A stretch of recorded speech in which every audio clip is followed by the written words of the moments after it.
So hi mga kapadge. So ito, nag-undergo tayo ng bagong BP, no? The new Battle Pass po. So ito, yung Battle Pass natin. Ang kinuha natin is yung single class. So hindi ko alam yung pinagkaiba na to sa cross class. Kasi alam ko yung cross class, lahat ng class pwedeng gumamit. Pag single, yun lang talaga. Pero ang tanong lang, permanent din kaya ang cosmetic nito?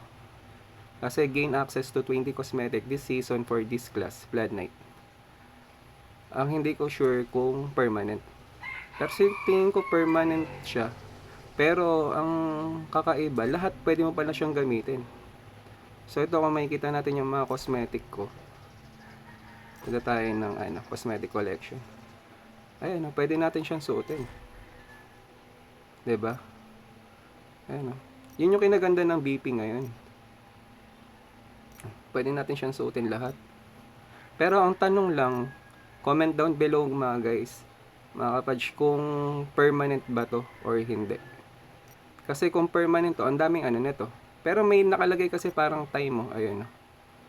Ayun. Curated collection available until 5 out of 7. Ayun, 'di ba? Halos lahat pwede mong masuot eh. Ayun. Nakikita nyo mga kapadge. So ito yung in-equip natin.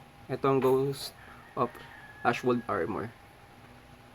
Then ito yung terno na weapon niya. Ayan, itong suot natin. So maganda ba mga kapadge? Stig ano. Diba? Tara, tingnan mo. Let's go, let's go.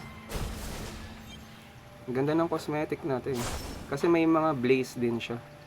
Unlike dun sa ibang other na BP, wala siyang blaze eh. Ayan o. Medyo nag-aapoy rin yung mga niya, equipment niya. Ayan o. Yung armory niya, yung weapon, nagbi-blaze. So ayan, lahat pwede natin masuot. Ang di ko lang alam kung permanent ba siya mga kapadge. So comment down below na lang Ganda. So ayan, GGS mga kapadge, na-try natin yung bagong BP ngayon. Thank you and goodbye. Huwag kalimutan mag-like, share and subscribe sa munti natin channel, Kapadge TV. Thank you.